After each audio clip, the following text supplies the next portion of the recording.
ఏ రోజైనా రావచ్చు. ప్రతినిత్యం దర్శనం ఉంది కాబట్టి తప్పకుండా అందరూ రావచ్చు. ప్రభుత్వం వారు కూడా చక్కగా సహకరించి రోడ్డు కూడా వేస్తారు. శ్రీమూర్తులు కేరళ వెళ్ళలేకపోతున్నారు కాబట్టి స్వామివారి ఇక్కడ కనిపించారు. ఏ విధంగా కనిపించారు అంటే సాక్షాత్తు స్వామి నాకు కళ్ళలో కనిపించి నాకు స్వప్నంలో కనిపించారు. మణికంఠ స్వామి వారు ఆయన ఆదేశంతో ఇక్కడ కట్టడం జరిగింది. మరి ఇక్కడ ఎందుకు కట్టాయి అంటే 18 కొండలు ఉన్నాయి. ఇక్కడ స్వామికృష్ణ సంఖ్య 18 విచిత్రం వేసింది. 18 కొండలు ఇక్కడ కడదామని చెప్పేసి ఈ భూమి మనం తీసుకునేసరికి 18వ సర్వే నెంబర్తో రిజిస్ట్రేషన్ అయ్యింది. మహారాజ్కి స్వామి భక్త జనావళికి కూడా ఆంధ్రాశ్రమ క్షేత్రం నుంచి ప్రతి ఒక్కరికి పాదాభివందనాలతో స్వాగత సుమాంజనుడు. అయ్యా ఆంధ్రప్రదేశ్ రాష్ట్రంలో తూర్పుగోదావరి జిల్లాలో అన్నవరం క్షేత్రానికి 18 కిలోమీటర్ల లోపల ఎత్తైన 18 కొండల మధ్య ఎంతో అద్భుతంగా అచ్చంగా కేరళ శబరిమల లాంటి శబరిమలై ఇక్కడ ఏర్పాటు చేయడం జరిగింది. అచ్చంగా కేరళలో ఉంటుంది.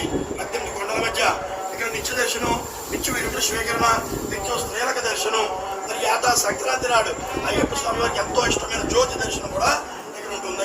తెలియజేస్తూ కేరళ వెళ్ళలేని వారు అనేక మంది వచ్చి ఇరుముడిస్తుంటారు. నిత్య దర్శనం ఉంది. ముఖ్య విషయం ఏంటంటే ఆడవాళ్ళు ఎంతో మంది కేరళ వెళ్ళలేక చాలా ఇబ్బంది పడుతుంటారు. కోట్లాది మంది భక్తులు దీక్ష చేయడానికి కారణం స్త్రీమూర్తులు కారణం. మరి ముఖ్య విషయం ఏంటంటే సంవత్సరంలో ఒకే ఒక రోజు అతి ప్రీతికరం అయ్యప్ప స్వామి. అది ఏ రోజు అంటే సంక్రాంతి. స్వామివారు సెలవు ఇచ్చారు పంద్ర మహారాజ్కి, నేను వెళ్ళిపోతున్నాను, అవతారం జారిస్తున్నాను, ఆ సంక్రాంతి నాడు నన్ను చూసుకోండి, జ్యోతి రూపంలో నన్ను చూసుకోండి అని చెప్పి స్వరం ఇచ్చారు. ఆనాటి నుంచి ఈనాటి దాకా కూడా ఈ కలియుగం ఉన్నంతకాలం, సృష్టి ఉన్నంతకాలం, భూమండలం ఉన్నంతకాలం, సూర్యచంద్రాలు ఉన్నంతకాలం కూడా ఆ యొక్క జ్యోతి దర్శనం ప్రతి సంవత్సరం కేరళలోనే ఉంటుంది.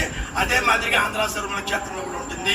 ఇక్కడ కూడా భక్తులు వచ్చే వాళ్ళందరికీ కూడా సంక్రాంతి జ్యోతికి ఆ రోజున ఉచిత అల్పాహారాలు, అన్నదాన కార్యక్రమాలు, సాయంత్రం కేరళలాగే ఇక్కడ కూడా ఆ స్వామివారి ఆభరణాలు ప్రాంగణం అంతా ఊరేగించి పడిపూజ 18 మెట్ల పూజ చేసి ఆ సాయంత్రం పశుపారప ధర్మకర్తగా, వ్యవస్థాపక ధర్మకర్తగా స్వామి నా చేత ఆభరణాలు 18 మెట్లతో ఎక్కించి స్వామివారు స్వీకరిస్తారు.